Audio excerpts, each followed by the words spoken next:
છેલ્લા અઠવાડિયામાં નોંધપાત્ર કાર્યવાહી કરી છે। આ સમયગાળા દરમિયાન 11 એનડીપીએસ કેસ નોંધાયા હતા।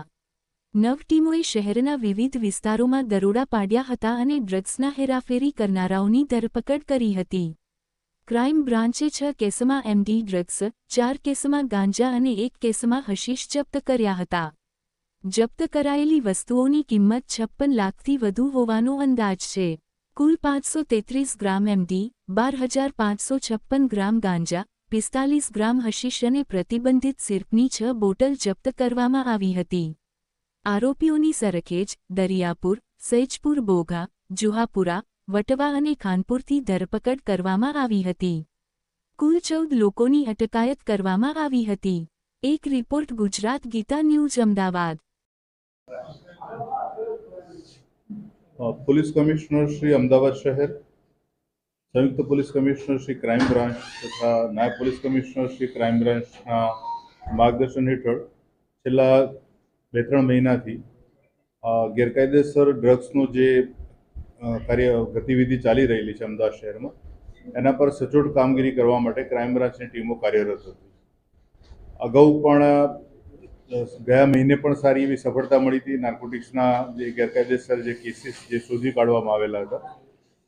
ચાલુ માસમાં છેલ્લા 1 વીકમાં કુલ 11 અલગ અલગ હેડ હેઠળ એનડીપીએસ એક્ટ હેઠળના કેસો શોધી શકાયેલા છે, જેમાં એમડીના 6 કેસ છે, ગાંજાના 4 કેસ છે, ચરસનો 1 છે, એમ કુલ મળી 11 એનડીપીએસ એક્ટ હેઠળના કેસો શોધી કાઢવામાં આવેલા છે। આ ગેરકાયદેસર પ્રવૃત્તિ જે અમદાવાદના અલગ અલગ વિસ્તારોમાં ડ્રગ પેડલર્સ દ્વારા કરવામાં આવી રહેલી હતી, એના ઉપર સખત કાર્યવાહીના ભાગરૂપે હાલ પ્રથમ તબક્કામાં એક સારી સફળતા મળી છે।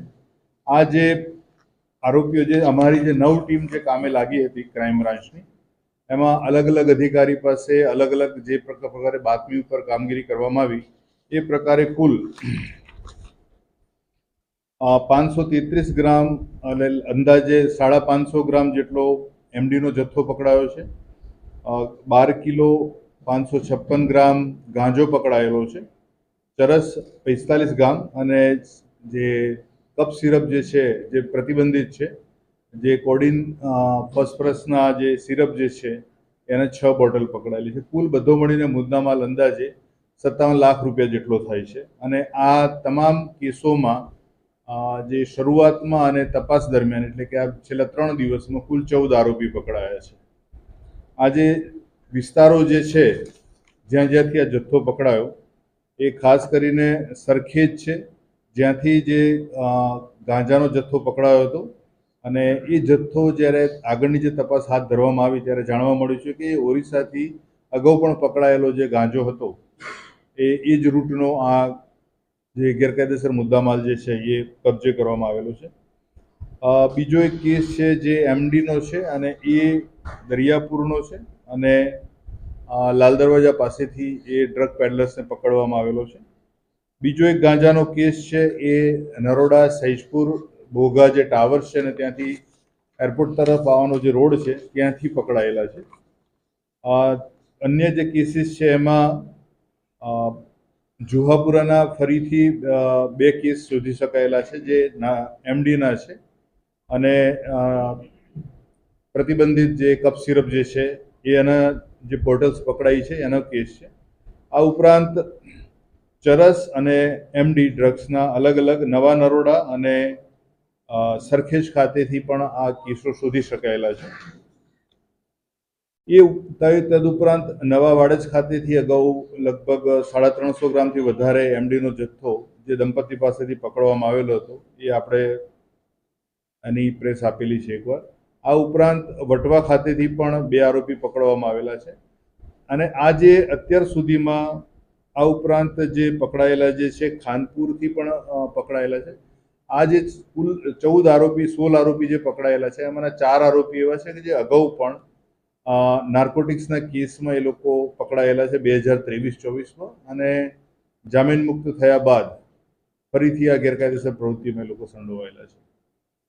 ખાસ કરીને આ જે પ્રકારની પ્રવૃત્તિ છે એમાં હવે પછીની જે તપાસ હાથ ધરવામાં આવનાર છે એમાં જથ્થો ખરેખર નાનો હોય કે મોટો એ જથ્થાના મૂળ સ્થાન સુધી પહોંચવાનું આ વખતે જે ઝુંબેશ હાથ ધરી છે એના ભાગરૂપે જે કહેવાય કે જ્યાંથી પણ જથ્થો આવે છે એના મૂળ ઉત્પાદન સ્થળ સુધી પહોંચવાની ઘણી બધી માહિતી અને જે પણ એના શકના દાયરામાં જે છે અને જે ડેટા ઉપલબ્ધ થયો છે આના કારણે વધુ સારી સફળતા નજીકના ભવિષ્યમાં મળવાની આવવાની શક્યતા છે. આજે કેસ કરવામાં આવ્યા છે જેમાં ગ્રાહકોની વાત કરીએ તો કયા કયા વિસ્તારના ગ્રાહકો હોવાનું પ્રાથમિક તપાસ આ જે 11 કેસ શોધાયેલા છે એમાં જે છે એમડી, ગાંજો અને ચરસ. તો જે પ્રાથમિક પૂછપરછ દરમિયાન જે જાણવા મળી છે માહિતી મુજબ લગભગ અમદાવાદના અલગ અલગ તમામ વિસ્તારોમાંથી જે લોકો ખરીદવા આવતા હોય છે દરેક પેડલર્સ પાસે એક ચોક્કસ પ્રકારનું લિસ્ટ જે છે, કારણ કે માત્રા અત્યારે હાલ જે કેસ કરવામાં આવ્યા છે અને એની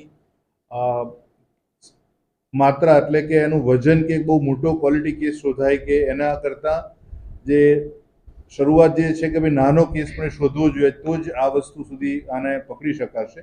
એટલે 5 ગ્રામ 10 ગ્રામથી લઈને પછી જે પણ મોટી માત્રામાં મળે જથ્થો એ શોધવાની કામગીરી હાલ ચાલુ રહેલી છે. અને આ અંદાજે દરેક પેડલર્સ પાસે પોતાના વિસ્તારના દાખલા કે જુહાપુરા સરખેજ જે છે તો એ વિસ્તારના જેના આ ડ્રગ્સનું ગેરકાયદેસર રીતે સેવન કરનારા લોકોનું છે. જેમ જેમ વિસ્તાર છે એમ અલગ અલગ છે અને અલગ ક્રોસ એરિયામાં પણથી લોકો આવે છે લેવા માટે. જે માહિતી મળી છે અત્યારે એના પર કામ ચાલી રહેલું છે એટલે એમાં વધારે માહિતી આપી શકાય એમ નથી.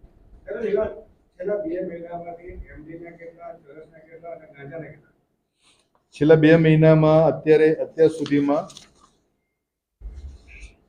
એમડીના 7 કેસ છે, ગાંજાના 5 છે અને ચરસનો 1 છે. આ જે અત્યારે જે ફિગર આપી મેં 11 કેસની એમાં બીજા 3 કેસ ઉમેરાશે જો 2 મહિનાની ગણતરી કરીએ તો.